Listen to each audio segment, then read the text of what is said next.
CE blog en direct est maintenant fermé. Monsieur Trump a tweeté: Kate Middleton est géniale, mais elle ne devrait pas bronzer nue, seule à blâmer. Qui ne prendrait pas la photo de Kate et gagnerait beaucoup d'argent si elle faisait le bain de soleil nu. Allez Kate. Selon Newsweek, la prochaine biographie de Christopher Anderson, The King, The Life of Charles III, révèle que le tweet a déclenché des torrents de blasphème de la part de Charles, William et Harry. Monsieur Anderson a écrit: les critiques de Trump à l'égard de Kate ont abouti à ce coup de majordome de Clarence House a qualifié de torrent de blasphème de la part du prince Charles et de ses fils. Kate et William ont reçu 91 000 livres de dommages et intérêts en 2017 pour la publication des photos. Les commentaires de Donald Trump sur les photos seins nus de la princesse de Galles prises en 2012 ont indigné le prince William et le roi Charles, un nouveau livre prétend. Le magnat des affaires s'est rendu sur Twitter après que des images de la duchesse de Cambridge de l'époque ont été publiées dans le magazine français Closer en 2012. Kate Middleton éclate de rire après un avertissement effronté d'autres joueurs de rugby. Kate Middleton a été vue en train de rire lors d'une séance d'entraînement de rugby après qu'une joueuse ait expliqué où elle devrait placer sa main lors d'une démonstration de portance. Samedi, la princesse de Galles a encouragé l'équipe anglaise de rugby lors du quart de finale de la Coupe du monde de rugby à 15. Il s'agit du premier match de Kate depuis qu'elle est devenue la marraine de la Rugby Football League alors qu'elle a repris la responsabilité du prince Harry lorsqu'il a démissionné en tant que Royal Senior.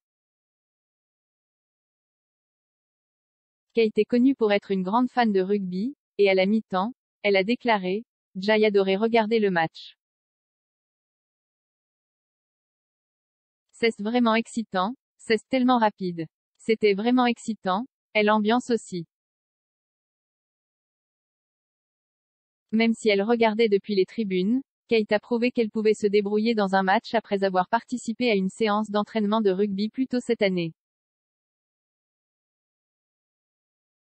Kate s'est entraînée avec l'équipe nationale féminine de rugby à 15, également appelée les Red Roses, au stade de Twickenham, et est arrivée à la séance d'entraînement avec enthousiasme et a déclaré qu'elle était prête et qu'elle portait son kit.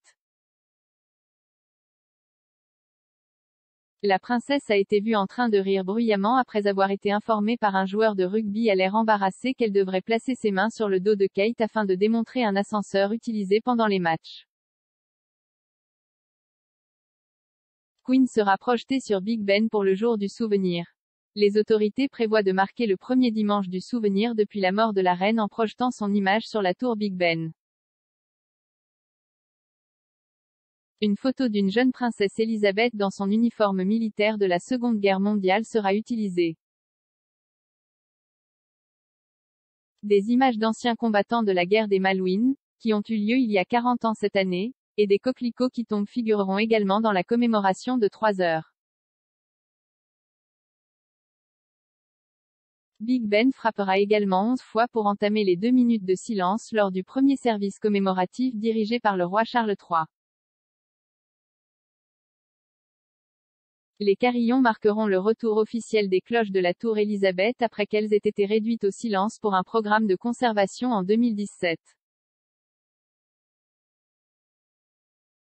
Le président de la Chambre des communes, Sir Lindsay Hoyle, a déclaré: les commémorations du souvenir de cette année seront particulièrement poignantes, venant quelques semaines seulement après la mort de la reine, qui a joué un rôle si important dans toutes nos vies. Nous, au Parlement, espérons faire honneur à la mémoire de feu Sa Majesté. La projection peut être vue depuis la place du Parlement entre 19h et 22h le dimanche 13 novembre. Camilla et Judi Dench se sont précipités sur la plage nudiste après avoir entendu parler du vieux repère de la reine-mère. La plage de Holkham, autrefois l'une des retraites préférées de la famille royale, est également un lieu de loisirs réputé pour les nudistes. Avec ses kilomètres de sable doré bordant une réserve naturelle, il n'est pas surprenant que la plage de Holkham ait été autrefois une retraite idyllique pour la famille royale. Ils ont même eu leur propre cabane de plage, qui a été donnée au père de la reine dans les années 30 par le propriétaire de Holkham Estate, le 5e comte de Leicester, pendant environ 70 ans, jusqu'à ce qu'elle soit incendiée lors d'un incendie criminel présumé en 2003. Le North Norfolk Estate est bien connu dans tout le pays pour sa magnifique plage. C'est l'une des étendues de sable les plus préservées du Royaume-Uni et depuis la baie, les visiteurs peuvent profiter de la vue panoramique sur la vaste crique. Pendant des décennies, la famille royale s'est échappée dans la baie de Holkham, mais ces dernières années, elle est tombée en disgrâce auprès de la famille, notamment en raison de la popularité croissante de la zone naturiste désignée à l'extrémité ouest de celle-ci. Vous avez retardé le coup d'envoi Kate.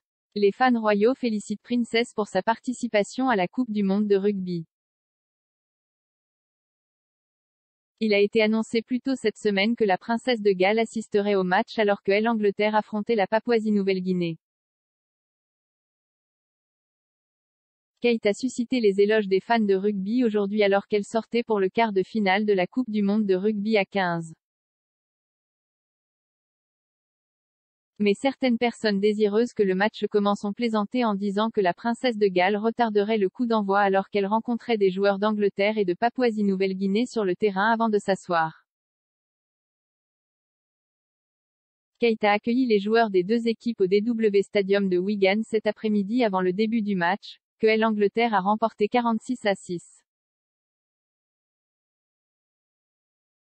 Les fans ont félicité la royale d'avoir pris le temps de discuter avec les joueurs et même de s'être arrêtés pour dire bonjour aux jeunes mascottes. Mais certains craignaient que la princesse puisse repousser l'heure du coup d'envoi de 14h30. Un utilisateur de Twitter avec la poignée @LRwood a plaisanté. Lol, Kate Middleton va retarder le coup d'envoi. Levin dit que ce n'est pas à Charles de dépouiller les titres de Harry et Meghan.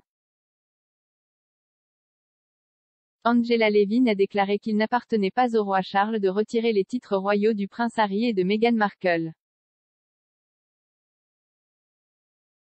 Madame Levin a déclaré à GB News, « Non, je ne pense pas qu'il le fera un jour. Ce n'est pas à lui de décider. Cela doit venir du Parlement. Il doit y avoir un vote pour cela. Il ne peut pas simplement dire avec leur titre. Il ne peut pas faire ça. Je pense qu'en tant que père, il aime son fils et qu'il s'entendait bien avec Meghan. Il ne dira pas tout à coup que c'est tout.